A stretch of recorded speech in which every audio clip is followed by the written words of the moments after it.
আমরা এই দেশ থেকে, বাংলাদেশ, পাকিস্তান থেকে আর ভারত থেকে আসে ওরা। এই যে আমার সাথে দুইজন কাজ করছে 12 বছর, একজন পাকিস্তানের, দুইজন ভারতের। এরা আসতে 1,20,000 টাকা খরচ হয়েছে বাংলাদেশের টাকায়। অথচ ভারত, কলকাতা থেকে যারা যায়, বাংলাদেশ থেকে যারা যায়, ডিস্টেন্স প্রায় সমান সমান।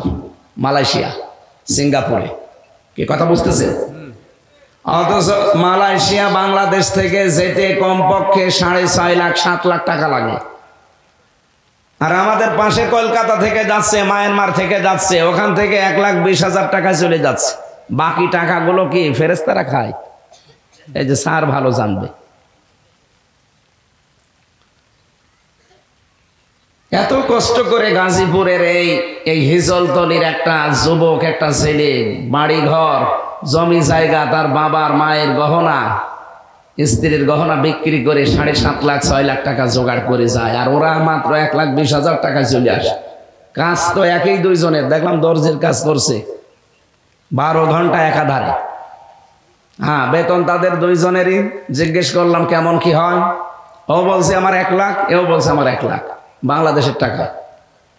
ওর 6.5 লাখ 7 লাখ টাকা খরচ করে যদি 1 লাখ হয়, এর 1,20,000 1 লাখ হবে। এটা বৈষম্য না? এটা তৈরি করছে কি ভারত?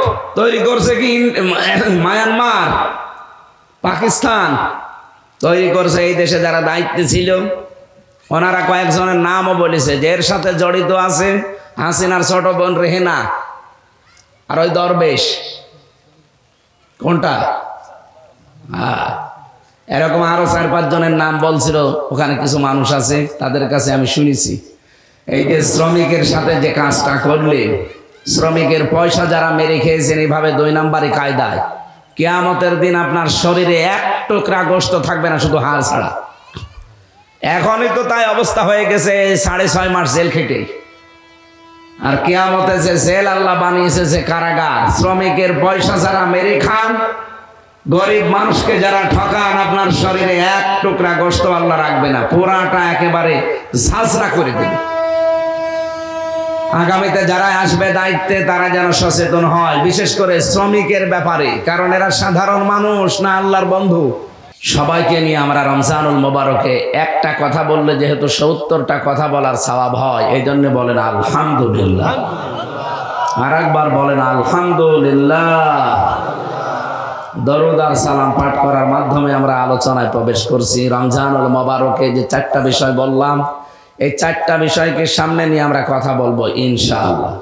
1 নম্বরে রমজান। নবীজি বলেন যখনই মাসটা আসে, সঙ্গে সঙ্গে আল্লাহ জান্নাতের যত দরজা আছে, দরজাগুলো খোলায় থাকে। এগুলো জান্নাতের দরজা আমরা জানি অনেকে, যে জান্নাতের দরজা রমজানের প্রথম দিন আল্লাহ খুলে দেয়। না, রমজানে দরজাগুলো সব খোলা থাকে, আরো বিউটিফাই করা হয় পুরোটা। জান্নাতের দরজা কোনো দিনের জন্য বন্ধ হয় না, আর বন্ধ হবেও না। হ্যাঁ, জাহান্নামের দরজা বন্ধ থাকে। জাহান্নামের দরজা বন্ধ থাকে, এটা আরো মজবুত করে বন্ধ করা হয়। প্রশ্ন আসতে পারে, এতদিন সন্তান যে জাহান্নামের দরজা সব বন্ধ হয়ে যায়, জান্নাতের দরজা খুলে যায়। হ্যাঁ, কথা তো ঠিকই আছে। আল্লাহ পাক বলেন আসিকুল্লাযীনা কাফারু ইলা জাহান্নামা যুমারা হাত্তা ইযা জাউহা ফুতিহাত আবওয়াবুহা ওয়া ক্বাল ইলা আখির আয়াত। সূরা যুমারের ভেতরে আছে, আপনি 71 নম্বর আয়াতে পাবেন। কাফেরদেরকে যখন জাহান্নামের দিকে ধাক্কা দিতে দিতে নিয়ে যাবে ফেরেশতারা, জাহান্নামের গেটে যাওয়ার আগে দেখবে জাহান্নামের গেট বন্ধ। ওখানে যাবার পরে জাহান্নামের দরজা খোলা হবে। আমি আয়াতটা তাফসীরের আগেও বহুবার পড়েছি, ওভাবে আমি বুঝি নাই, এমনকি যারা পড়িয়েছে আমাদেরকে ওইভাবে বোঝাতেও পারে নাই। জেলখানায় যে আয়াতটা আমার কাছে ক্লিয়ার হয়ে গেছে। জেলে যাওয়ার পরে দেখলাম 24 ঘন্টা কারাগারের যে দরজা মেন, যেটা ওটা বন্ধ থাকে।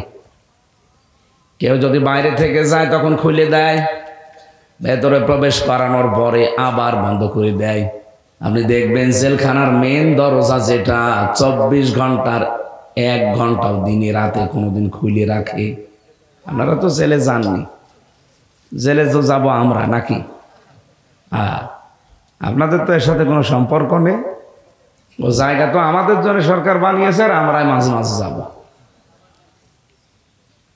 তাহলে এখান থেকে কি বুঝলাম?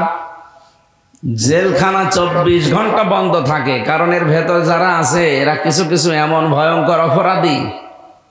এই যে সুইডেন আসলাম ভাই ছিলেন ভেতরে 27 বছর।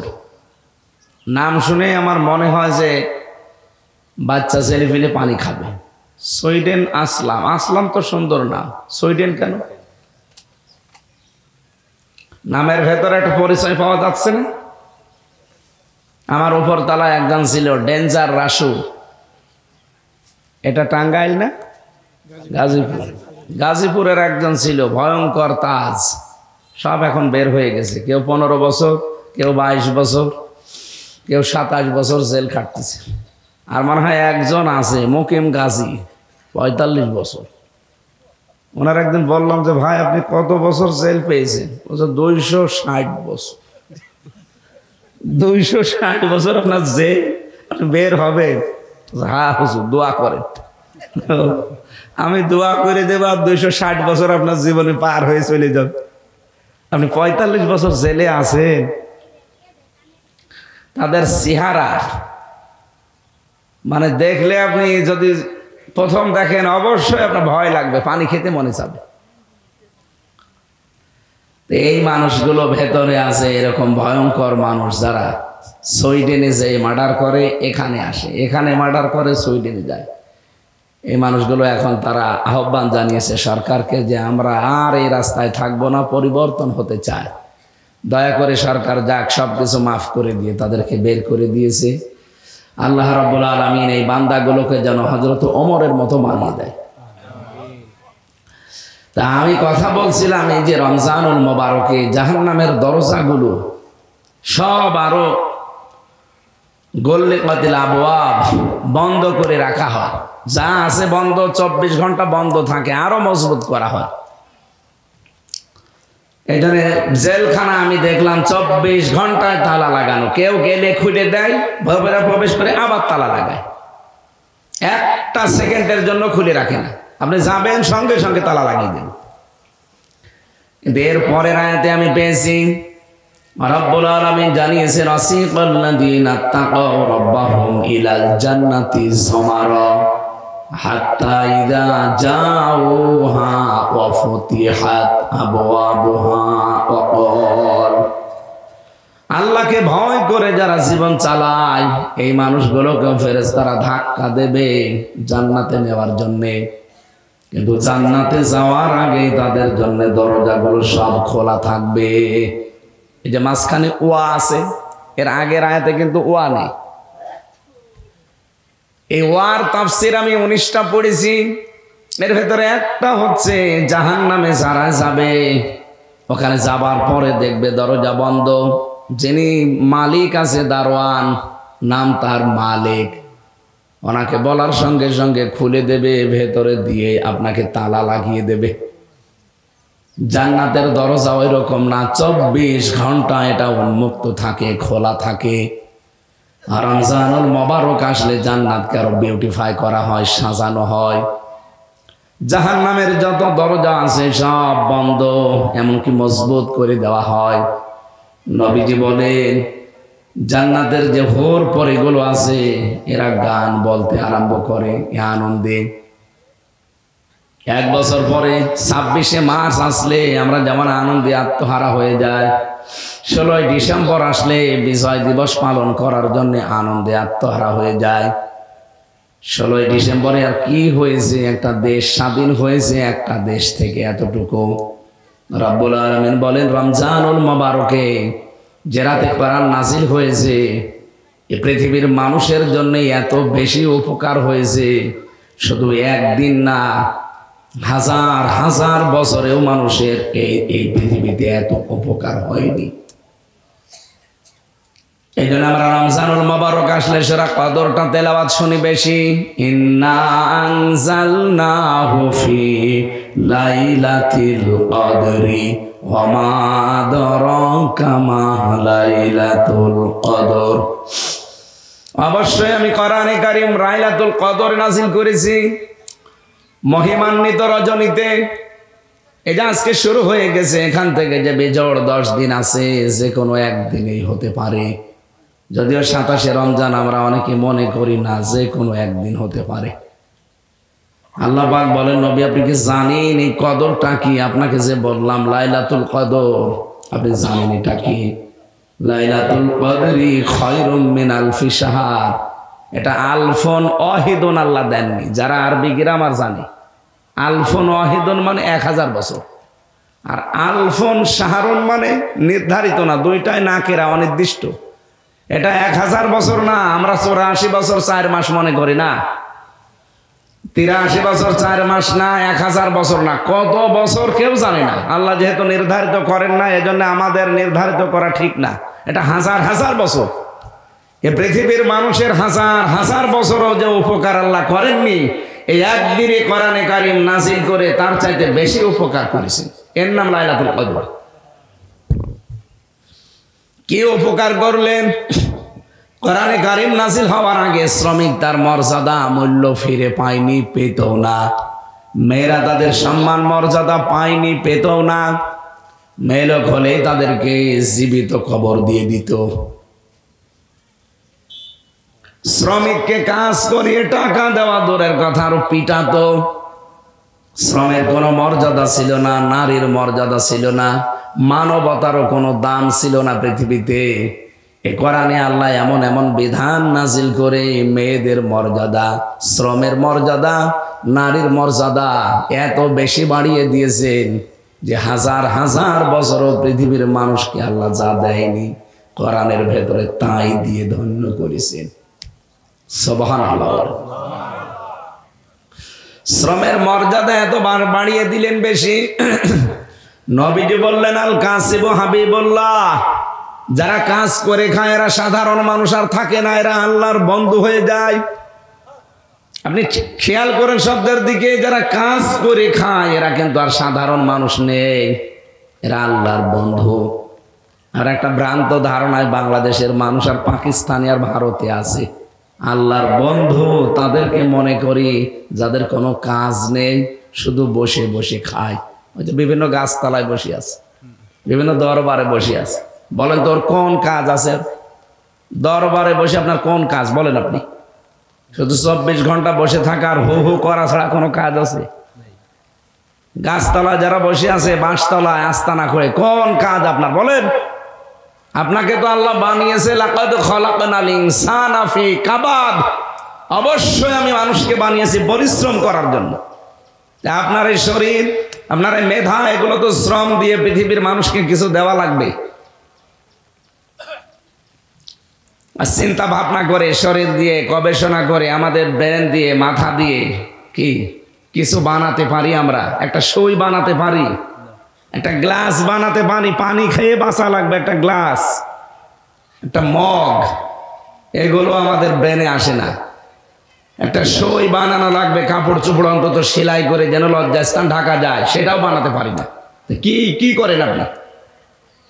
আপনাকে তো আল্লাহ বানিয়েছে চিন্তা ভাবনা করার জন্য, গবেষণা করার জন্য, শ্রম দেওয়ার জন্য। এই জন্য পৃথিবীতে যারা শ্রম দেয়, ঘাম ঝরায়, ওয়াতুল আজিরা আজরাহু ক্বাবলা ইয়াজফারাহু, শ্রমিকের ঘাম শুকিয়ে যাওয়ার আগে তার পারিশ্রমিক তার হাতে ধরিয়ে দাও, এই নির্দেশ কার? আর কত মানুষ রমজানেও শ্রমিকের পয়সা মেরে খায়। এই গাজীপুর জেলায় বেশি, কারণ এখানে গার্মেন্টস বেশি। কি যারা দায়িত্বে আছে, কত মানুষ এই যে 8 ঘন্টা 10 ঘন্টা 12 ঘন্টা ডিউটি করে, তাদের যা দেওয়া দরকার এগুলো না দিয়ে, শ্রমের মর্যাদা না দিয়ে আপনারা আরো টাকা পয়সা মেরে খান। আপনি মানুষ, শ্রমিকের পয়সা মেরে না খেয়ে পায়খানা খাওয়া ভালো। যেহেতু শুধু এটা গাজীপুরে থাকছে না, কত কিরমান কাতিবিন দেখছেন না, এরা তামাম দুনিয়ায় পৌঁছাবে। আমি 8-9 দিন মালয়েশিয়া ছিলাম, সিঙ্গাপুরে। মালয়েশিয়া দেখলাম ওখানে ওয়াজ বাজতেছে এক দোকানে। কি গো, ভাষা কি? আমি বাড়ি যশোরে। একজন বলছে আমার বাড়ি পাকিস্তান, একজন বলে আমার বাড়ি থাইল্যান্ড। এখানে কি এ ওয়াজ বুঝতেছে? হুজুর সব বুঝে ফেলিস। এতদিন শুনতে শুনতে আপনার ভাষা সব আমাদের বোঝা হয়ে গেছে। আসলেও তো শ্রমিকের মর্যাদা নেই। শ্রমের মর্যাদা আমাদেরকে দেওয়া হয় না। আমরা এই দেশ থেকে, বাংলাদেশ, পাকিস্তান থেকে আর ভারত থেকে আসে ওরা। এই যে আমার সাথে দুইজন কাজ করছে 12 বছর, একজন পাকিস্তানের, দুইজন ভারতের। এরা আসতে 1,20,000 টাকা খরচ হয়েছে বাংলাদেশের টাকা। অথচ ভারত, কলকাতা থেকে যারা যায়, বাংলাদেশ থেকে যারা যায়, ডিস্টেন্স প্রায় সমান সমান। মালয়েশিয়া, সিঙ্গাপুরে, কি কথা বুঝতেছে? অথচ মালয়েশিয়া বাংলাদেশ থেকে যেতে কমপক্ষে 6.5 লাখ 7 লাখ টাকা লাগে। আর আমাদের পাশে কলকাতা থেকে যাচ্ছে, মায়ানমার থেকে যাচ্ছে, ওখান থেকে 1,20,000 টাকা চলে যাচ্ছে। বাকি টাকাগুলো কি ফেরেশতারা খায়? এই যে স্যার ভালো জানবে। এত কষ্ট করে গাজীপুরের এই হিজলতলির একটা যুবক, একটা ছেলে, বাড়ি ঘর, জমি জায়গা, তার বাবার মায়ের গহনা, স্ত্রীর গহনা বিক্রি করে 7.5 লাখ 6 লাখ টাকা জোগাড় করে যায়। আর ওরা মাত্র 1,20,000 টাকা চলে আসে। কাজ তো একই দুইজনের, দেখলাম দর্জির কাজ করছে 12 ঘন্টা একাধারে। হ্যাঁ, বেতন তাদের দুইজনেরই। জিজ্ঞেস করলাম কেমন কি হয়, ও বলছে আমার 1 লাখ, এও বলছে আমার 1 লাখ বাংলাদেশের টাকা। ওর 6.5 লাখ 7 লাখ টাকা খরচ করে যদি 1 লাখ হয়, এর 1,20,000 1 লাখ হবে। এটা বৈষম্য না? এটা তৈরি করছে কি ভারত? তৈরি করছে কি মায়ানমার, পাকিস্তান? তৈরি করছে এই দেশে যারা দায়িত্বে ছিল। ওনারা কয়েকজনের নামও বলেছে যে এর সাথে জড়িত আছে হাসিনার ছোট বোন রেহেনা আর ওই দরবেশ। কোনটা?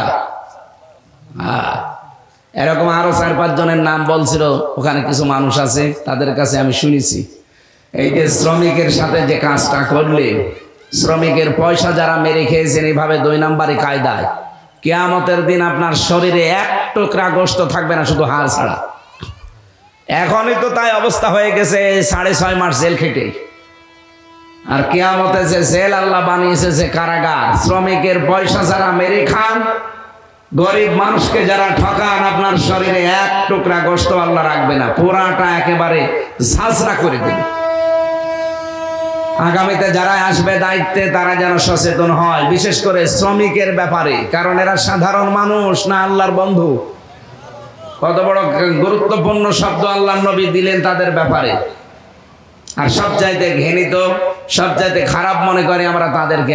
এ তো এ ছোট কাজ করে, এ রাস্তা ঝাড়ু দেয়, পায়খানা সাফ করে। আরে ভাই, ওই কাজটা কত বড় গুরুত্বপূর্ণ কাজ আপনি জানেন? এই গাজীপুরে যারা রাস্তা ঝাড়ু দেয়, টয়লেট সাফ করে, ওরা যদি না থাকতো এই শহর বসবাসের অযোগ্য হয়ে যেত। সকালবেলা বের হতে পারতেন? আপনি তো সাহেব মানুষ, আপনি তো এসব করেন না। এই জন্য যারা এই কাজ করে খায়, এদেরকে ছোট ভাববেন না, আর নিজেরাও আপনারা ছোট মনে করবেন না। আপনারা মনে করবেন আপনারা আল্লাহর বন্ধু। হ্যাঁ, এখন যদি মনে করেন আল্লাহর বন্ধু তো হয়েই গেছি, ও নামাজ রোজার দরকার হবে, ওটা তো মাসবি লাগবে।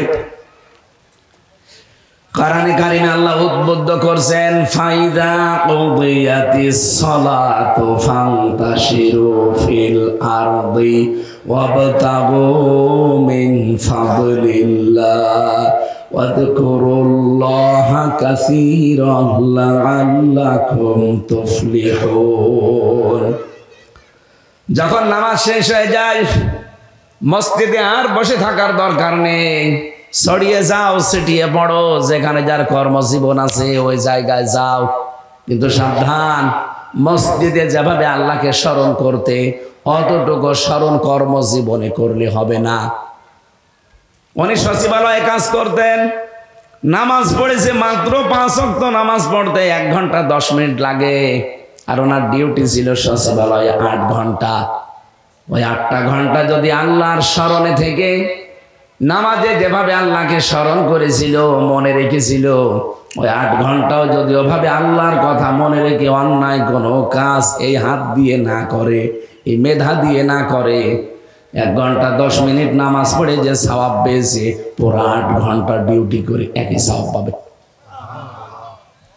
8 ঘন্টায় যে নামাজের মতো সওয়াব হয়, এটা অনেকে জানেই না, মনে করে না এ দুনিয়ার কাজ। কে বলেছে আপনাকে? দুনিয়ার কাজ বলে কোনো কাজ নেই। যা করবেন ওইটা আখিরাতের কাজ। পৃথিবীতে মানুষ যেটা করে ওইটা দিয়ে তার আখিরাত তৈরি হয়। দুনিয়ার কাজ বলে কিচ্ছু নেই। যা করবেন ওটা কিসের কাজ? আরো জোরে বলেন। এই জন্য নামাজ ছিল 5 ওয়াক্ত নামাজ পড়তে, মাত্র 1 ঘন্টা 10 মিনিটে শেষ। আর বাকি যে 22 ঘন্টা 50 মিনিট সময় এখনো দুনিয়ায় কাটাবে, কিভাবে কাটাবে? 8 ঘন্টা না ডিউটি করলো সঠিকভাবে আল্লাহর কথা স্মরণ করে আল্লাহর বিধান অনুযায়ী, তাহলে 8 আর ওদিকে 1 ঘন্টা 10, 9 ঘন্টা 10 মিনিট পুরাটা মনে করেন আর ইবাদত হয়ে গেল। আর বাকি তো এখনো আছে, এই ঘন্টাগুলো কি করবে? উনি তো 6 ঘন্টা বা 8 ঘন্টা ঘুমাবে। ঘুমানোর সময় যদি বলে বিসমি আল্লাহুম্মা বিসমিকা আমুতু ওয়া আহইয়া আস্তাগফিরুল্লাহ আল্লাযী লা ইলাহা ইল্লা হুয়াল হাইয়্যুল কাইয়্যুম ওয়া আতুবু ইলাইহি, এতটুকু পড়ে যদি ঘুমিয়ে যেতে পারে 8 ঘন্টা উনি নামাজের মতো সওয়াব পাবে। উনি কি আছে বলেন তো?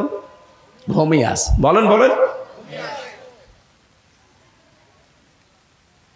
উনি যে 8 ঘন্টা ঘুমিয়ে নামাজে দাঁড়িয়ে যে সওয়াব পেত, ওই সওয়াব পাবে। এটা এতদিন জানতেন? এমনকি ওনার স্ত্রীকে যদি শাসন করে যে তুমি আমার বাড়িতে থাকতে হলে ফরজ নামাজ পড়ো না, যদি শাসায়, এমনকি যদি মারধরও করে নামাজের জন্যে, ওই মারধর করাটাও ইবাদত হিসাবে আল্লাহ লিখে নেবে। 4টা কারণে স্ত্রীকে মারা যায়, শাসন করা যায়, কিন্তু 4 জায়গায় মারা যায় না: মাথায়, মুখে, বুকে আর পিঠে। এই 4 জায়গা বাদ দিয়ে বাকি জায়গায় আপনি তাকে 4টা কারণে মারতে পারবেন, যদি ফরজ নামাজ না পড়ে, ফরজ রোজা না রাখে, সঙ্গত কারণে। যদি ফরজ পর্দা যেটা আছে এটা না করে, 4 নাম্বার স্বামীর জায়েজ হুকুম যেটা, এটা যদি না মানে, এই 4টা যদি না মানতে চায়, তাহলে তাকে শাসনের জন্য মারা যায়। মাজা থেকে শুরু করে পা পর্যন্ত লাঠি হবে, কোদালের আষাঢ়ি, কি 1 বিঘত পরিমাণে একটা লাঠি, তাও নিজের হাত দিয়ে ধরা লাগবে, পিলাস দিয়ে ধরা যাবে না। একদিন আমারে বলছে, হুজুর লাঠি 1 হাত হোক, 1 বিঘত হোক, আমি পিলাস দিয়ে ধরে বড় করে মারব। নাই তো 1 বিঘত লাঠি যদি নিজের হাত দিয়ে ধরে মারা যায়, ও তো মারলে হবে না, গুঁতো দেওয়া লাগবে। না, স্ত্রীর গায়ে হাত তোলা এটা ইতর মানুষের কাজ। আমি যে পয়েন্টে কথা বলছিলাম, আপনি নামাজ শেষ হয়ে গেলে মসজিদে আর থাকতে পারেন না, অথচ নামাজের আগে আল্লাহ ওয়াজকুরুল্লাহ শব্দটা দেননি। পুরা কোরআনে দেখবেন নেই। কিন্তু যেখানে কাজের কথা, কর্মজীবনের কথা, প্র্যাকটিক্যাল লাইফের কথা সঙ্গে সঙ্গে আল্লাহ দিয়েছেন ওয়াজকুরুল্লাহ। তার মানে নামাজের চাইতে বেশি স্মরণ করা লাগবে কর্মজীবনে। এইটা আজ মুসলমানদের ভেতরে নেই, এ কারণে আমরা উঠে দাঁড়াতে পারি না। অন্যান্য জাতিগুলো আমি দেখে আসলাম, তারা আল্লাহকে বিশ্বাস করে না, কোরআন বিশ্বাস করে না, কিন্তু তাদের কর্মজীবনে এই মানুষগুলো দায়িত্বশীল, এই জন্য তারা দাঁড়িয়ে যাচ্ছে। মালয়েশিয়ার মতো দেশ, এত বড় বিশাল দেশ, বাংলাদেশের মতো প্রায় 5টা জোড়া দিলে যত বড় হবে, এত বড় মানুষ মাত্র 3 কোটি, তাও বাংলাদেশ থেকে 20 লাখ, ইন্ডিয়া থেকে এরকম আরো 30 লাখ, থাইল্যান্ড থেকে এসেছে, পাকিস্তান থেকে গেছে আরো 20 লাখ, এরকম সব মিলে 1 কোটি, আর ওরা খুব বেশি হলেও 2 কোটি। এই হচ্ছে তাদের রাষ্ট্র, মাত্র 3 কোটি মানুষ নিয়ে এরকম 5টা বিশাল দেশ, তারা আজ উন্নত। আর আমাদের 20 কোটির উপরে মানুষ আমরা, তাদের যদি 3 কোটি মানুষের 6 কোটি হাত হয়, আমাদের 20 কোটি মানুষের 40 কোটি হাত। কথা বলেন। এই হাতগুলো আমরা যদি আজ কাজে লাগাতে পারতাম, এই মানুষকে যদি মানুষ সম্পদে পরিণত করতে পারতাম, এই দেশটা দাঁড়িয়ে যেত। মালয়েশিয়া 2004 সালের পর থেকে দাঁড়িয়েছে, আমরা তার আগে দাঁড়িয়ে যেতে পারতাম, কিন্তু খালি চুরি চুরি আর চুরি, সব জায়গায় চুরি, কর্মজীবনে চুরি, টাকা পয়সায় চুরি, পাচারে চুরি, সব চুরিতে আছে। আর এই চুরির আইনটা কোরআন দিয়ে পাশ করতে দিতে চায় না তারা, যারা সব চাইতে বড় বড় চোর। কারণ তারা জানে যে চুরির আইন যদি সে 1971 সালে 72 সালে যখন সংবিধান হয়েছিল, ওই সময় যদি চুরির আইনটা ওই জায়গায় লেখা থাকতো কোরআন দিয়ে যে হাত কেটে দাও, তাহলে এদেশের বহু মানুষের হাত গলায় ঝুলত। এই জন্য ওরা কোরআনের এই আইনকে বর্বর আইন বলতো। একজন মারা গেছে, আমি নাম নিলাম না, উনি বলতো কোরআনের এই আইনটা সূরা মায়েদার এই 37 নম্বর আয়াত, 38 নম্বর আয়াত, আস-সারিকু ওয়াস-সারিকাতু ফাকতাউ আইদিয়াহুমা, চোর চুরি করলে নারী হোক পুরুষ হোক সাক্ষ্য প্রমাণে যদি ধরা হয় তার হাত কেটে দাও। এই নির্দেশ কার? উনি বলতো এটা বর্বর আইন, কারণ সে জানে যে আমার কালো বিড়াল বের হয়ে গেছে, যদি এটা প্রমাণ হয় তাহলে আমার কি কাটা যাবে, এই জন্য হাত কাটার আইনকে সে বর্বর আইন বলতো। বাংলাদেশে এখন অনেক জাহেল, অনেক অজ্ঞ মানুষ দায়িত্বে আছে, তারা দেখতে পাচ্ছে। আজকে একজন বলেছে যে নামাজ রোজার মতোই এই সে সামনে পয়লা বৈশাখ আসতেছে, নামাজ রোজার মতোই পয়লা বৈশাখ আমাদের সংস্কৃতি। এ কথা কেউ বললে তার ঈমান থাকার কথা? কোথায় নামাজ রোজা আর কোথায় পয়লা বৈশাখ? আরে পয়লা বৈশাখের যে কালচার পালন করা হয় এদেশে, এগুলো তো হিন্দুদের। আপনি তো পালন করবেন পয়লা মুহররম ইমাম হোসাইনের মতো, যে অন্যায় দেখলেই জীবন দিয়ে হলেও প্রতিবাদ করা লাগবে, এর নাম। আর ওরা পয়লা বৈশাখে বাদর সাজে, আল্লাহকে দেখাতে চায় যে মানুষ বানিয়েছে, আমার ভালো লাগে না, আমি বাদর হলে ভালো লাগতো। আল্লাহর সৃষ্টি যারা বিকৃত করে, আল্লাহ সবচাইতে বেশি রাগ হয় তাদের প্রতি। আল্লাহ আমাদের জাতিকে যেন হেফাজত করে। আর এই কথা যিনি বলেছেন তিনি যেন তাওবা করেন। অথবা 16 কোটি 18 কোটি 20 কোটি মানুষ কিন্তু একবারে আবার ওই জালেমদের মতো খেপে গেলে আপনারও গদিতে থাকতে পারবেন না। এদেশের মানুষের আর কিছু না থাক, অন্তত এতটুকু ঈমান আছে যে আল্লাহ রসুলের উপরে কোনো আঘাত আসলে এরা আর তখন দল বেদল দেখে না। এই কথা বলেন না কেন? এটাই যদি আর না থাকে তখন আর অস্তিত্ব থাকবে না। এই জন্য এই কথা যিনি বলেছেন, বুঝে বলেছেন কি না বুঝে বলেছেন আমরা জানি না, আপনার তওবা করে নেবেন, নয়তো আপনার ঈমানের সমস্যা দেখা দেবে।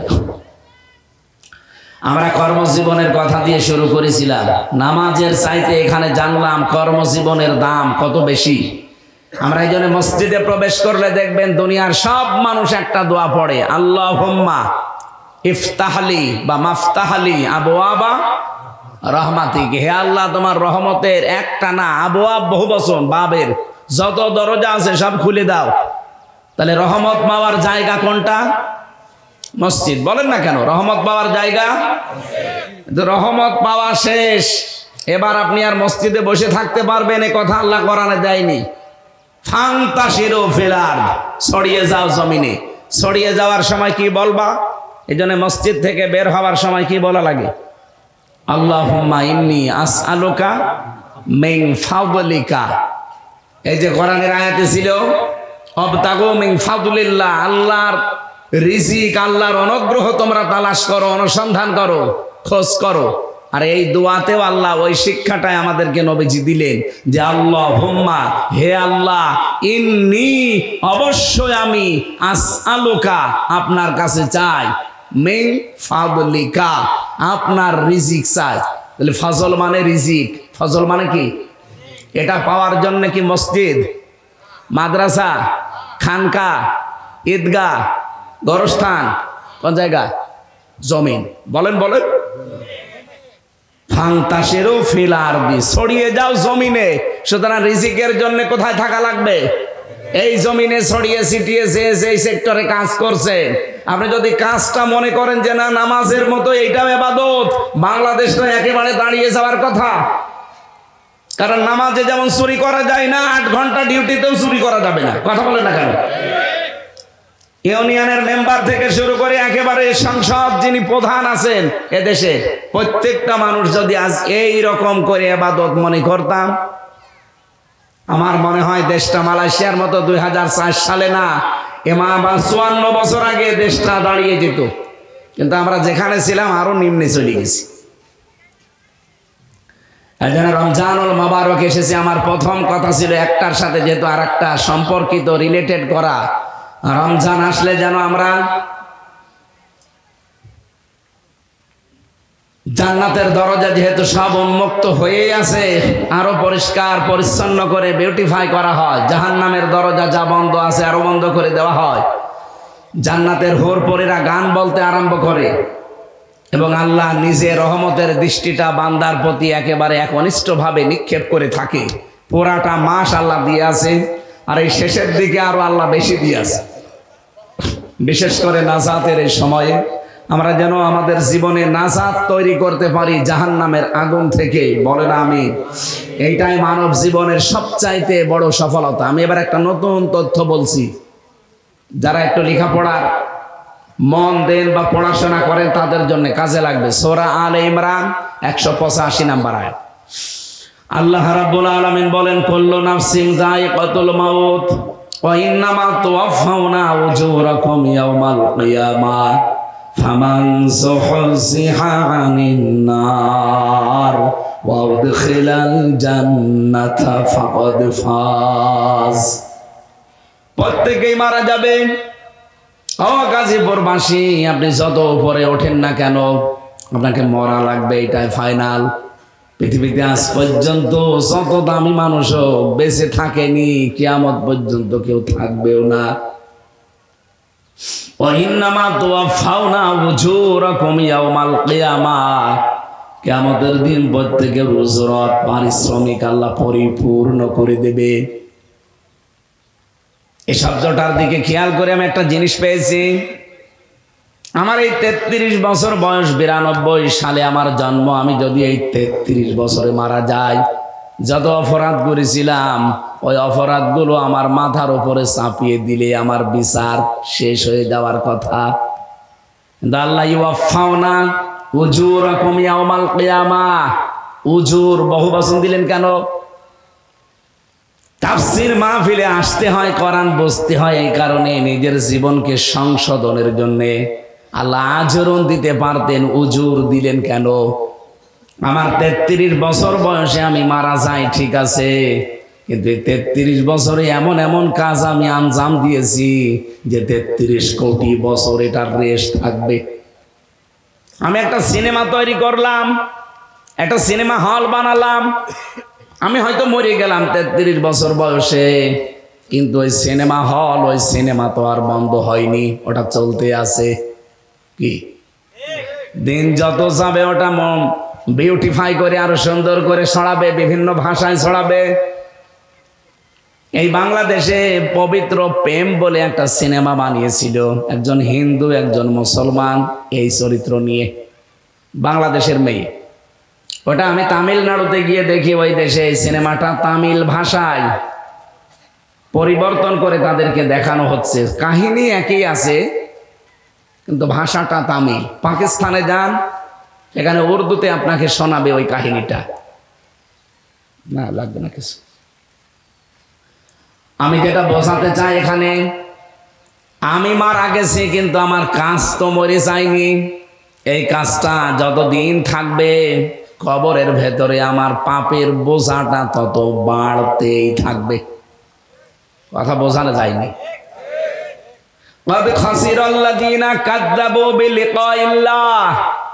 সূরা আনামের 30 নম্বর আয়াতে আল্লাহ জানিয়েছেন, অবশ্যই ক্ষতিগ্রস্ত হয়ে গেছে ওই মানুষগুলো।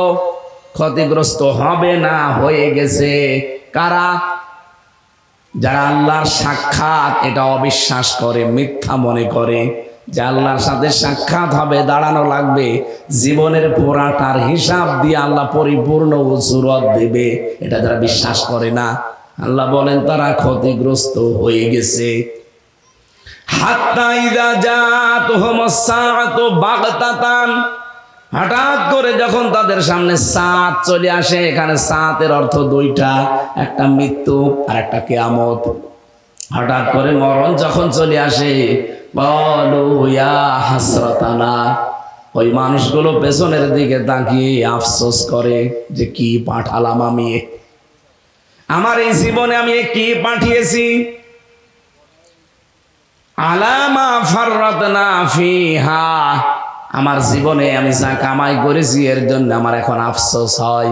ওয়াহুম ইয়াহমিলুনা আওযারহুম আলা যুহুরিহিম, এই যে ঝাড়, ঝাড় এক বচন, আওযার বহু বচন। ঝাড় মানে বোঝা, আওযার মানে বোঝা সমূহ। আল্লাহ বলেন ওয়া মানে এবং হম মানে তারা, ইয়াহমিলুন হামালা, ইয়াহমিলু মানে বহন করা। এটা মজারে, বর্তমান ভবিষ্যৎ, প্রেজেন্ট ফিউচার। এই মানুষগুলো যেন বহন করছে, করবে তাদের পাপের বোঝাগুলো পিঠের উপরে। গাজীপুরবাসী, আপনি মনে করবেন আমার নিজের জন্য এইটা, আমি যদি এখন মারা যাই, আমার এই 33 বছর জীবনের যত গুনাহ এগুলো একটা বোঝা আকারে চাপিয়ে দিলে তো হয়ে যেত। আল্লাহ কেন আউঝার দিলেন কেন? আমি যে বললাম এমন এমন কাজ, আমি সাদগায়ে জারিয়া সারা জীবন শুনি যে মাদ্রাসা মসজিদ মানবতার কল্যাণে কোনো কাজ করলে ওটা সাদগায়ে জারিয়া হয়, যতদিন টিকে থাকবে সওয়াব পেতে থাকবেন। এদের পরিবর্তে গুনায়ে জারিয়া আছে অনেকে আমরা জানি না। সাদগায়ে জারিয়া যেমন আছে, আপনার জীবনে গুনায়ে জারিয়াও আছে। মারা যাওয়ার সঙ্গে সঙ্গে ওই কাজটা দুনিয়ায় এখনো রেশ কাটে নাই, চলতে থাকে। আমি এমন একটা দল তৈরি করে গেলাম, আমি হয়তো মরে গেছি কিন্তু দলের লোক তো মরে যায়নি, ওরা সাদাবাজি করছে। এরকম দল তো বাংলাদেশে নেই। আমি মরে গেলাম, আমার দলের লোক এখনো মানুষ কোপানো বন্ধ করেনি। আপনি দেখেছেন আগস্টের 5 তারিখের আগ পর্যন্ত কিভাবে মানুষকে কুপিয়েছে। আমি একটা ভিডিও দেখছিলাম, একটা ছেলেকে তরবারি বের করে এক কোপ দিল হাতের উপরে। আপনি দেখেন ভিডিওটা? অবশ্যই ছেলেটা কোনো না কোনো দলের ছেলে, না তো কোপ দেবে কেন? আমি নাম নিলাম না, অবশ্যই কোনো দলের ছেলে।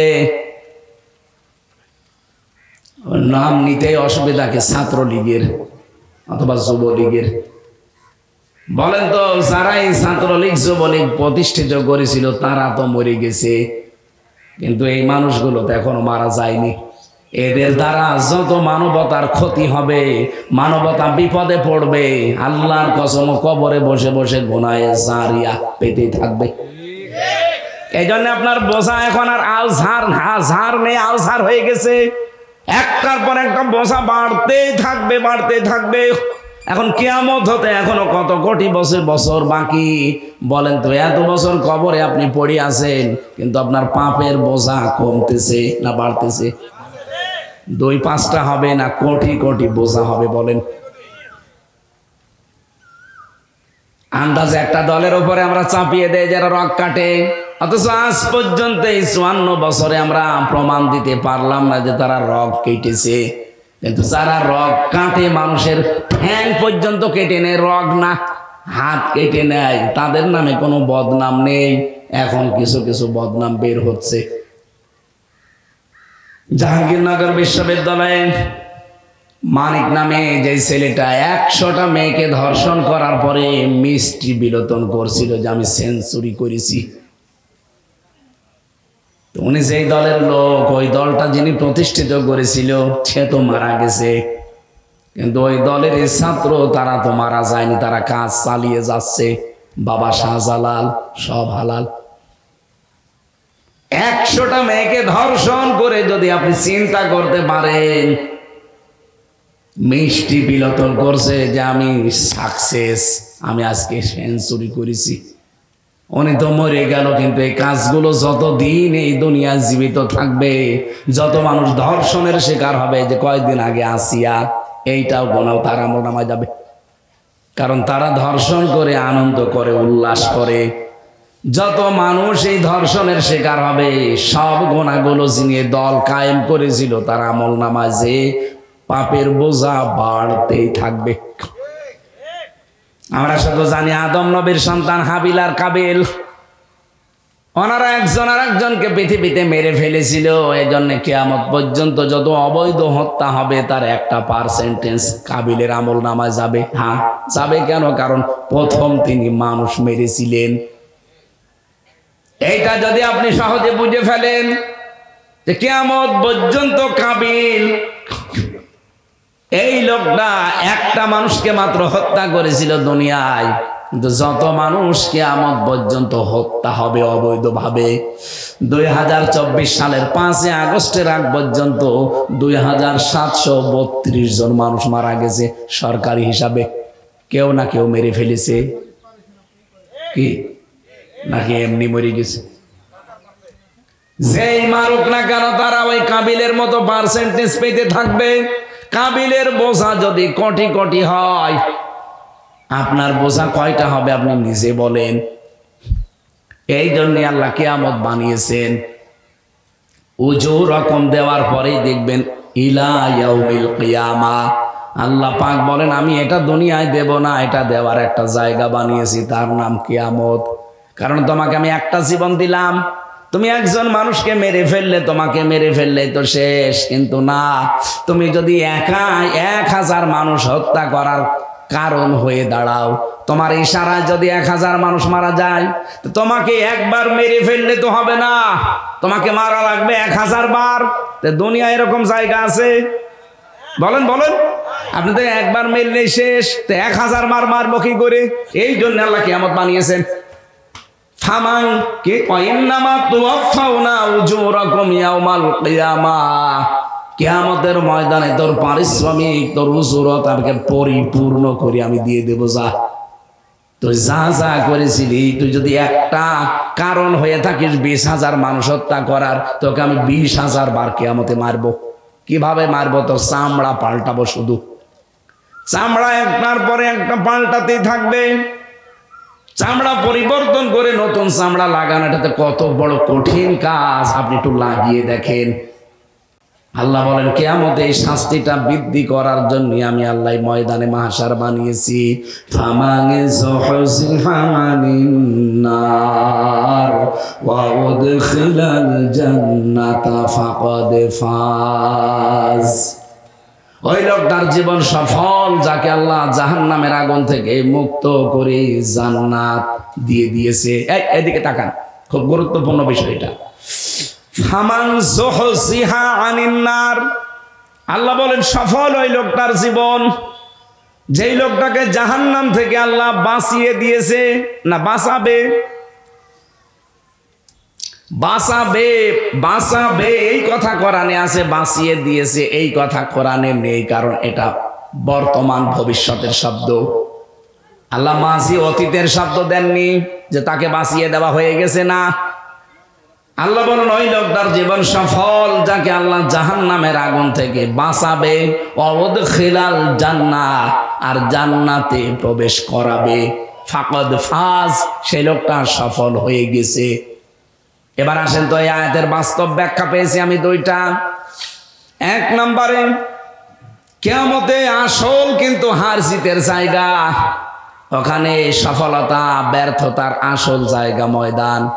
দুনিয়ার জীবনে সফল বিফলের কোনো মায়ের পেছ নেই। এখানে যদি আপনি বিফল হয়ে মারা যান, কিয়ামতে যদি আল্লাহ জাহান্নামের আগুন থেকে আপনাকে মুক্ত করে জান্নাতে দিয়ে দেয়, আপনার জীবন সফল। এটা তো মরণের পরে গেল। আর একটা ব্যাখ্যা আছে, দ্বিতীয় ব্যাখ্যা হচ্ছে, আপনাকে যদি আল্লাহ জাহান্নামের কাজগুলো আস্তে আস্তে ছেড়ে দেওয়ার তৌফিক দেয়, আর জান্নাতের কাজগুলো আস্তে আস্তে করার সুযোগ করে দেয়, আপনি মনে করবেন আপনার জীবন সফল। আমি বোঝাতে পারছি কথা? আপনি এবার ভাবেন তো, আপনি কোন জায়গায় আছেন? জাহান্নামের কাজগুলো, অন্যায়গুলোকে আস্তে আস্তে আমি ছেড়ে দিতে পারছি, আর জান্নাতের কাজগুলোকে আমি আস্তে আস্তে ধরতে পারছি। যদি পারেন, এরকম জীবন যদি তৈরি হয়, বুঝবেন আপনার ফাকাদ ফাজ, জীবন সফল হচ্ছে। আমাল হায়াতুদ দুনিয়া ইল্লা মাতাউল গুরুর। আল্লাহ আফসোস করে বলেন, বান্দারা, দুনিয়ার জীবন কিন্তু ধোঁকা। কি বলেন বলেন? আপনার মা বাবা ধোঁকা আপনার জন্যে, আপনার সন্তানাদি, আপনার স্ত্রী, আপনার ভাই বোন, পৃথিবীর সব কিছু আপনার জন্য ধোঁকা। আপনার এই সম্পদ আদি, সন্তান আদি, দুনিয়ায় যত কিছু আল্লাহ বলেন গুরুর, এটা ধোঁকা। এর বাস্তব প্রমাণ আমরা এখন নিজেরাই টের পাচ্ছি। 200 বছর আগে যে লোকটা মারা গেছে, ওই লোকটা যদি এখন গাজীপুরে এসে বলে যে এই জমি জায়গা আমার, এই বাড়ি আমার, আপনি ঢুকতে দেবেন? আমি আমার নিজেরটা বলছি, আমার বাবার নাম রিয়াজ উদ্দিন, তার বাবার নাম জাহান আলী, তার বাবার নাম নমাজ আলী, তারপরে আমি জানি না। এই যে নমাজ আলীর বাবা যিনি, সত্যি কথা বলছে আমি জানি না, সে যাই হোক, তার নাম মনে করেন মোহাম্মদ আলী। এই যে এই লোকটা খুব বেশি হলো মাত্র 200 বছর আগে মরে গেছে। তাকে আমি কোনোদিন দেখিনি, কারণ আমি নমাজ আলীকেও দেখিনি, আমি জাহান আলী পর্যন্ত দেখেছি, এরপরে আমি আর দেখিনি। নমাজ আলীর বাপ তো আরো দূরের কথা, উনিও আমাকে দেখেনি, আমার নামও শোনেনি, আমি ওনার নাম শুনিনি, ওনাকে তো দেখেও নি।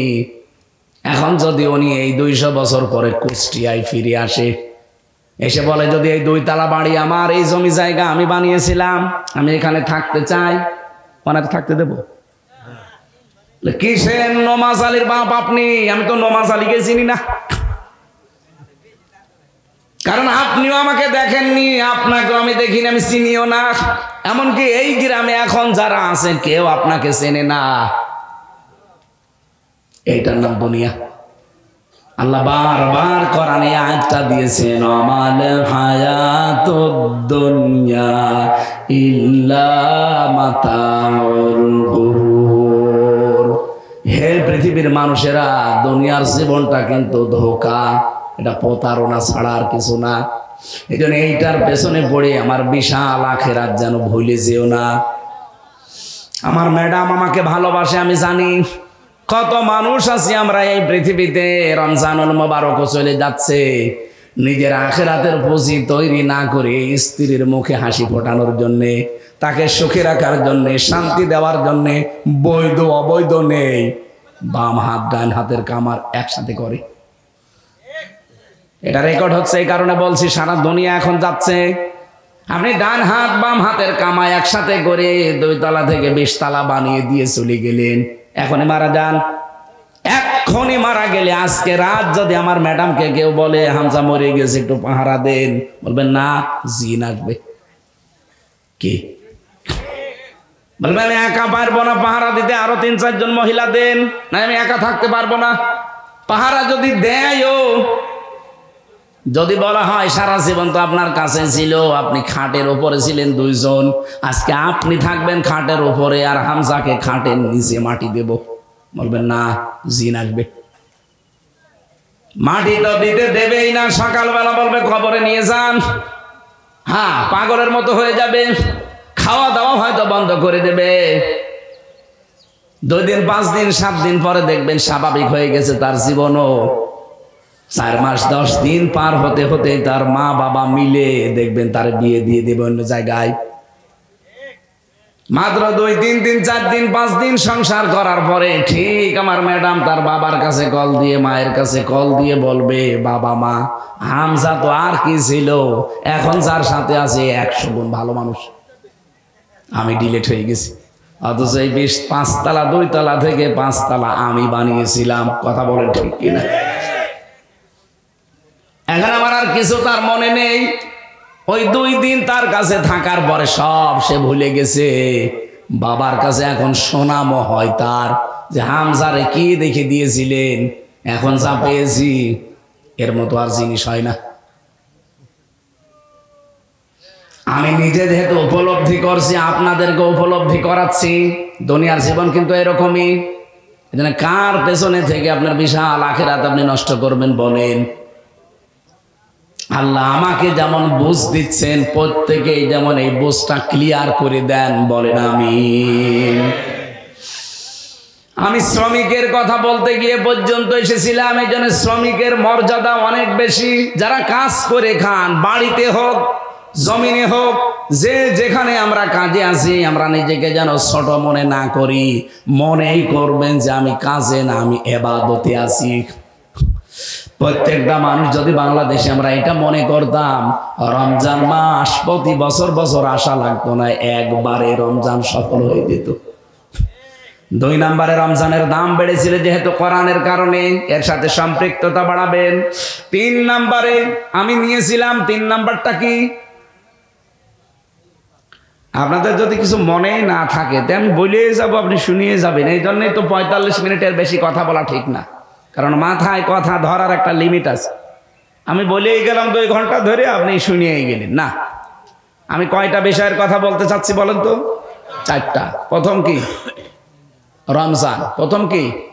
2 নম্বরে কোরআন, 3 নম্বরে সিয়াম, 4 নম্বরে তাকওয়া। এই 4টা তো মনে রাখা যায়। এবার আসেন গুরুত্বপূর্ণ একটা তথ্য, আপনি এর আগে আমার যতটুকু জানা আপনি এর আগে কোনোদিন শোনেননি, আজকে শুনবেন। 3 নম্বরে যেটা বললাম, সিয়াম। পৃথিবীতে যত নবীকে আল্লাহ পাঠিয়েছেন প্রত্যেকটা নবীর উপরে সিয়াম ছিল ফরজ।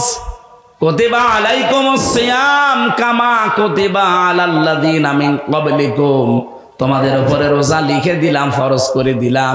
শুধু তোমাদের উপরে না, তোমাদের পূর্বে যারা দুনিয়া থেকে বিদায় নিয়েছে সবার উপরে রোজা কি?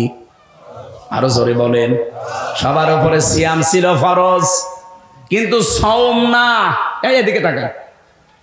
আসিয়াম এবং আসসাওম শব্দ দুইটা শুনতে কাছাকাছি মনে হচ্ছে, আকাশ পাতাল পার্থক্য আছে। সিয়াম হচ্ছে কন্টিনিউ, একটার পর একটা আসতেই থাকা ধারাবাহিক ভাবে। এই জন্য আপনি দেখবেন এই যে রমজান যারা পাননি, সিয়াম যারা পাননি, এটা কিন্তু আগামী বছর হলে আপনি আবার বেঁচে থাকলে পাবেন। কি বলেন বলেন? কিন্তু সাওমটা কি? এখানে যারা আছেন একজনকেও যদি কেউ বলতে বলে যে বলেন তো সিয়াম আর সাওমের ভেতরে পার্থক্য কি, না আমার জানা পারবে না, কারণ ওইভাবে ডিপলি চিন্তা হয়তো আপনারা করেননি। সিয়াম যেহেতু প্রত্যেক নবীর উপরে ছিল, কিন্তু তাদের সিস্টেম আলাদা ছিল। আমাদের সিয়াম হচ্ছে সকাল থেকে সন্ধ্যা পর্যন্ত না খেয়ে থাকা, পানি না পান করা, স্ত্রী সম্পর্ক থেকে বিরত থাকা, আর হারাম যত কাজ আছে হারাম কাজগুলো ছেড়ে দেওয়া। এই 4টা শর্ত পালন করার নাম হচ্ছে সাওম। এর নাম কি? আর সিয়াম কি? আমাদের উপরে তো সিয়াম ফরজ, অথচ আমি হাদিস পড়েছিলাম প্রথমে, আপনি দেখেছেন আস-সাওমুলি আস-সিয়ামুলি বলি নাই, কারণ হাদিস হচ্ছে আস-সাওমুলি, রোজা আমার জন্যে, ওয়ানা আজিজি বিহি বা ওয়ানা উজিজা বিহি, এর পুরস্কার আমি আল্লাহ নিজে দেব, অথবা আমি নিজেই তার পুরস্কার হয়ে যাব। এটাকে সিয়ামের জন্য না সাওমের? বলেন বলেন। সাওম কাকে বলে বোঝা গেছে? কি? না খেয়ে থাকা খাবার, না খেয়ে থাকা পানি, স্ত্রী সম্পর্ক থেকে দূরে থাকার, হারাম কাজ যাবতীয় ছেড়ে দেওয়া। কয়টা শর্ত? আরো জোরে।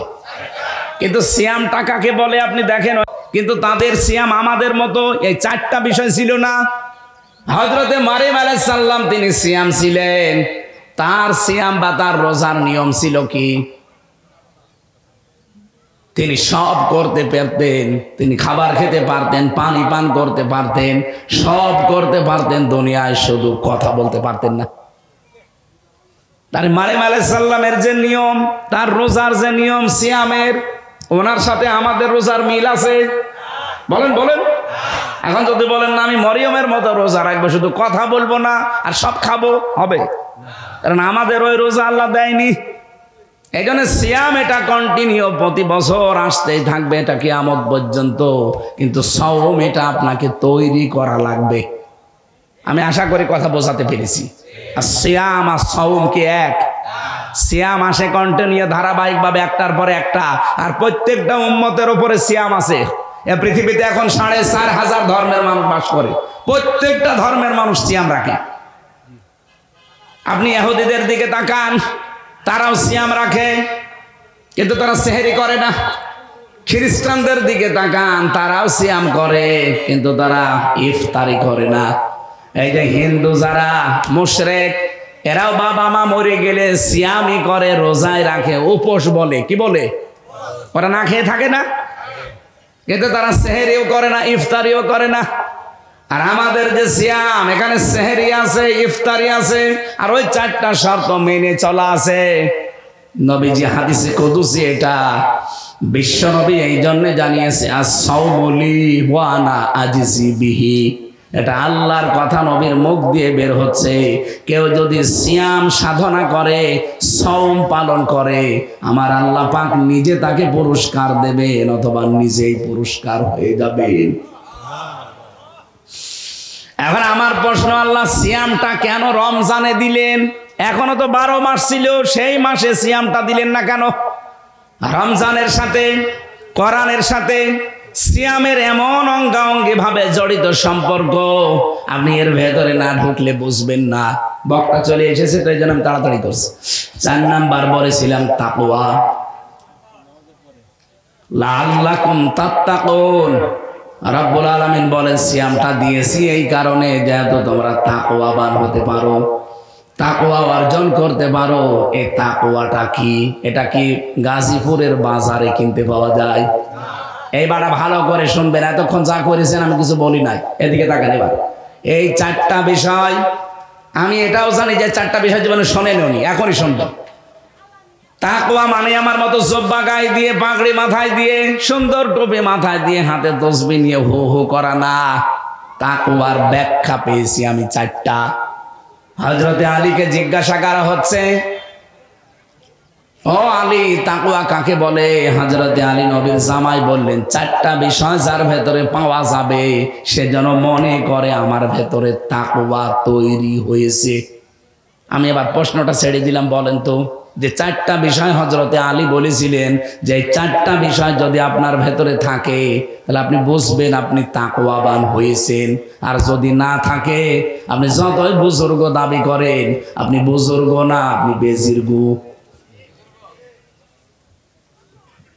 চলে এসেছে? এত বড় বক্তা চলে আসলে কথা বলা যায়। আলহামদুলিল্লাহ ভাই,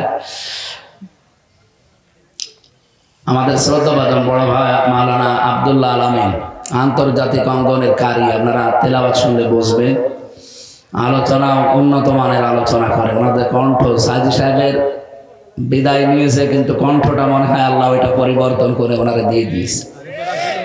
হ্যাঁ, এখানে আরেকবার হয়েছে। আলহামদুলিল্লাহ ভাইয়ের কথা শুনবো আমরা। আমি রোজার মাস, এরপরে আমার আরেকটা অনুষ্ঠান আছে গাজীপুর, কি বলে ওটা, টাঙ্গাইলে, দেলদুয়ার। রোজার মাসে যদি প্রতিদিন এই 2-3 ঘন্টা করে কথা বলা লাগে, আমার তো গলা শুকিয়ে শেষে বলবো পানি দিন পানি দিন।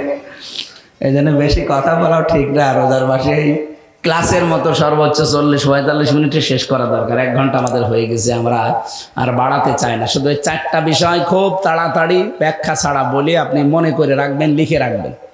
1 নম্বরে আল খাউফু মিনাল জালিল, আল্লাহর ভয় তৈরি করা।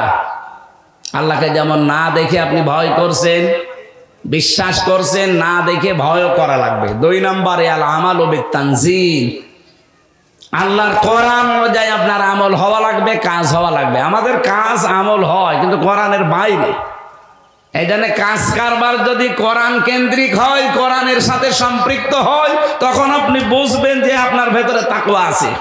নামাজ এটা কোরআনের আমল না? রোজা কোরআনের আমল না? এক কথা বলেন না কেন? হজ করা কোরআনের আমল না? কয়বার করে আছে কোরআনে? নামাজের কথা খুব বেশি হলো আপনি 82 বার পাবেন। রোজা রাখা লাগবে কথাটা সর্বোচ্চ আপনি 1 জায়গায় পাবেন। হজ করা লাগবে কথাটা জীবনে কোরআনে 1 জায়গায় পাবেন। যাকাত দেওয়া লাগবে কথাটা আপনি 82 জায়গায় পাবেন। কিন্তু এই দেশে ইসলাম প্রতিষ্ঠিত করা লাগবে, দিন কায়েম করা লাগবে, এই কথাটা আছে 918 জায়গায়। কোরআনের আমল এইগুলো।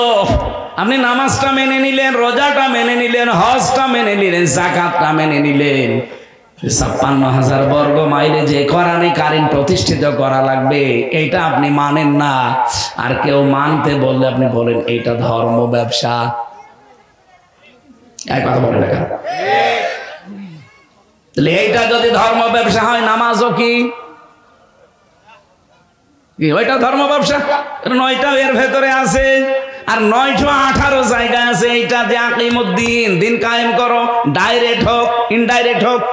হয়তো 1 জায়গায় আপনি আকিমুদ্দিন পাবেন, অন্য জায়গায় পাবেন আলালাহুল খালক ওয়াল আমরু, আরেক জায়গায় পাবেন ইনিল হুকমু ইল্লা লিল্লাহ। এরকম বিধানগুলো আছে। তাহলে সবগুলোর সামারাইজ করলে আমি 918 জায়গায় পুরা কোরআনে পেয়েছি। ওইগুলোর কথা বললেই মানুষের কাছে আমরা কালার হয়ে যাই, বলে হুজুর বেশি বুঝে। অথচ নামাজের কথা সুর দিয়ে বলি, মানুষ কান্নাকাটি করবে আর বলবে খুব ভালো মানুষ। ওই ভালো মানুষটা যখন বলে যে আকিমুদ্দিন, এটা কায়েম করা লাগবে। কারণ খৌফ, ভয়, তাকওয়া যদি কেউ তৈরি করতে চায়, কোরআনের বাইরে আমল করলে তার তাকওয়া তৈরি হবে? না। আমরা আপনাকে আহ্বান জানাবো, আজকে শফিউদ্দিন নাকি নাম যেন দেখলাম, এই শফিউদ্দিন সাহেব দিন কায়েমের আন্দোলনে যুক্ত হয়েছেন। উনি বুঝে শুনে যুক্ত হয়েছেন, আন্দাজে যুক্ত হয়নি। উনি মনে করে নামাজ যেমন ফরজ, রোজা যেমন ফরজ, দিন কায়েম করা ঠিক ওই রকম ফরজ। এই কারণে এত রিস্কের ভেতরে ওই কাজগুলো তারা আঞ্জাম দিয়ে যায়।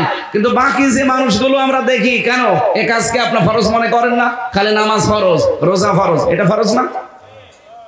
এটা আজ বাংলাদেশের 18-20 কোটি মানুষ যদি আমরা শফিউদ্দিনের মতো মনে করতাম, না এটাও ফরজ, এই বাংলাদেশের দিন কায়েম হতে দেরি হয়। কিন্তু আমরা এই তাকওয়ার এই পর্যায়ে যেতে পারিনি। সে হুজুর বলেন আর খেজুর বলেন। 3 নম্বরে আল কিনায়াতু বিল কলিল, অল্পে তুষ্ট থাকা। অল্পে তুষ্ট থাকতে পারি না আমরা, এই কারণে দেশটা আরো বসে যায়। এখন এত ঋণ এই দেশে, একটা মানুষ জন্ম নিলে 1,10,000 টাকা তার মাথার উপরে ঋণ। অল্পে তুষ্ট থাকলে এই কাজ হতো না। টাকাগুলো সব আপনি পাচার করে করে বাইরে বেগম পাড়া, সাহেব পাড়া বানিয়েছে। থাকতে তো পারেন না। মালয়েশিয়া দেখেছি, হোটেলে ওঠার পরে নিচতলায় নেমে কি এখানে বসে কি করেন? হুজুর আমরা আগে পালিয়েছি। সাহেব পাড়া বানিয়েছেন, ওখানে থাকবেন না? ওখানে থেকে মায়ের খাবো। বাংলার জনগণ এখানে আছে, পিটিয়ে নিয়ে ফেলবে। কি করলেন আপনি? সাহেব পাড়া বানালে থাকতেও পারেন না। টাকাগুলো যদি এই দেশে কর্মসংস্থান তৈরি করতেন, মানবতার কাজে লাগাতেন, দিনের কাজে লাগাতেন, এই দেশে 36 লাখ যুবক, এই যে স্যার জানে, এই যুবকগুলো বাইরের দেশে যে রাস্তা ঝাড়ু দেয়, পায়খানা সাফ করে, রুটি বানায়, কাপড় সেলাই করে, এগুলো করা লাগতো না। এই দেশে তারা সম্মানজনক রিজিক কামাই করতে পারতো। এই কথা বলে না কেন? এটার জন্য যারা দায়ী তাদেরকে ক্ষমা করা যায় কোন লাইনে? এই জন্যই তো বাংলার জনগণ চাচ্ছে না যে তারা আবার স্বাভাবিক আসুক। আসলে ওরা আর আবার অস্বাভাবিক করে ফেলবে। সুতরাং যেখানে আছে সেখানে থাক। দরকার হয় দাদারে মুসলমানি দিয়ে বিয়ে দিয়ে দিন। বুড়ো বয়সে মুসলমানি দিয়ে একটা সমস্যা আছে। হাসাম দরকার হয় আমরা বাংলাদেশ থেকে পাঠাবো, বুড়ো হাসাম পাঠাবো যেন চোখ বন্ধ করে কেটে দেয়। সাথে যা গোড়া কাটে, যেখানে কাটে কাটুক। তারপরেও দাদা মুসলমান না হলে তার বিয়ে শাদী হচ্ছে না। দাদারও শুনলাম যে বউ নেই, আর আমাদের ওইটারও নাকি স্বামী নেই। কি ওই একটা গান শুনছিলাম সেদিন, মোদির বউ নাই, পরেরটা জানি না। তো দুইটারে একসাথে মিলিয়ে অন্তত বুড়ো বয়সে যদি ছেলে মেয়ে হয় কিছু, ও আত্মীয় স্বজন আমরা আরো বাড়াই, তখন আমাদের আর বর্ডার থাকবে না। বাবা শাহজালাল সব হালাল হয়ে যাবে। না, যারা গেছে বিদায় নিয়ে তারা আর ফিরে আসার চিন্তা ভাবনা যদি করে, পৃথিবীর ইতিহাস পাল্টিয়ে যাবে। আজ পর্যন্ত কোনো পালানো মানুষ ফিরে এসেছে? সুতরাং এদেরকে যারা পুনর্বাসন করার জন্য বিভিন্ন রকমের চিন্তা ভাবনায় আছেন, আপনার চিন্তা থেকে সরে আসেন। এদেশের মানুষ কিন্তু আগস্টের 5 তারিখের আগে নেই, এটা পাল্টিয়ে গেছে।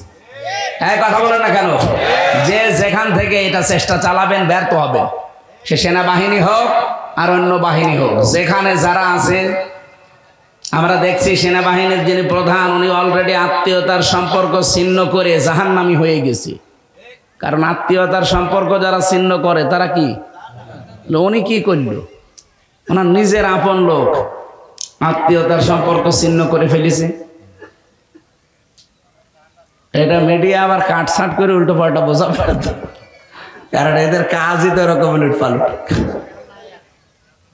আমরা হাদিস পড়েছিলাম যে লা ইয়াদখুলুল জান্নাতা কাতিউন, যারা আত্মীয়তার সম্পর্ক ছিন্ন করে তারা কি জান্নাতে যাবে না, তারা জাহান্নামী।